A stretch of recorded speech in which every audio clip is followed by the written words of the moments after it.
Episode von Deutsch ist leicht mit Frau Lindsay. Welcome to another episode of German is Easy with Miss Lindsay. Unser Thema heute, Satzstellung. Our topic for today, word order in German sentences.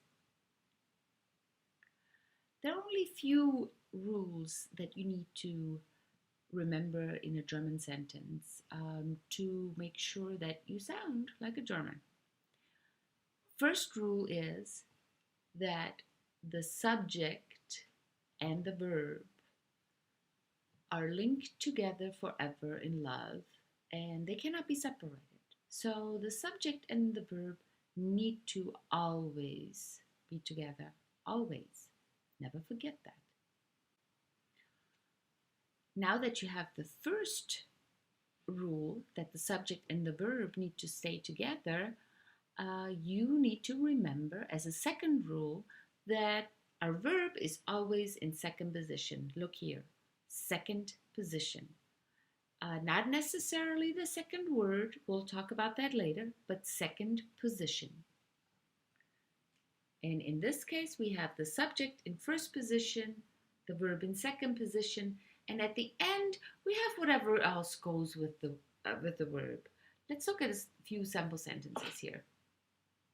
So, wir haben in der zweiten Stunde Deutsch. So, to have German kind of belongs together, but it is separated because the verb needs to be in second position and whatever else goes with the verb goes to the end. And we have a subject here in first position. Everything else goes somewhere in the middle. And we'll talk about that a little bit more later on. So to illustrate a little bit what it means, second position, I have a few other sentences here. Die Kinder lesen gern ein Buch.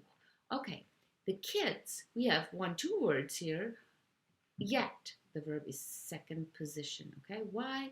This is first position, even though it's 2 words.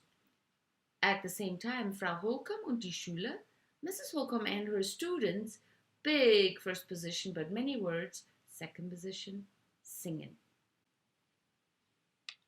So we have started our sentences with the subject up until this point. Now let's take a look at sentences that don't start with the subject. So, as you can see, number 1, we have anything, not the subject, starting the sentence. Number 2, we have the verb in second position. So that didn't change now, did it? So the verb stays in second position. That is a universal rule. Your conjugated verb is in second position. And right next to it, because they are forever in love, is the subject. Never separate them.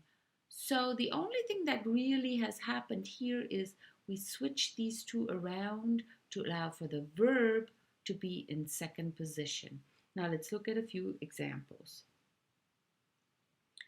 In der zweiten Stunde haben wir Deutsch. Notice we have the subject here and the verb here. Usually we would say wir haben Deutsch in der zweiten Stunde. But no, now we started with in der zweiten Stunde haben wir Deutsch. Ein Buch lesen die Kinder gern. Im Chor singen Frau Holcomb und die Schüler. Again, notice how our first position is not necessarily just one word, but it is a unit that belongs together that logically you wouldn't separate. Even in English you wouldn't separate that. Okay, und das war's für heute. Tschüss, bis zum nächsten Mal.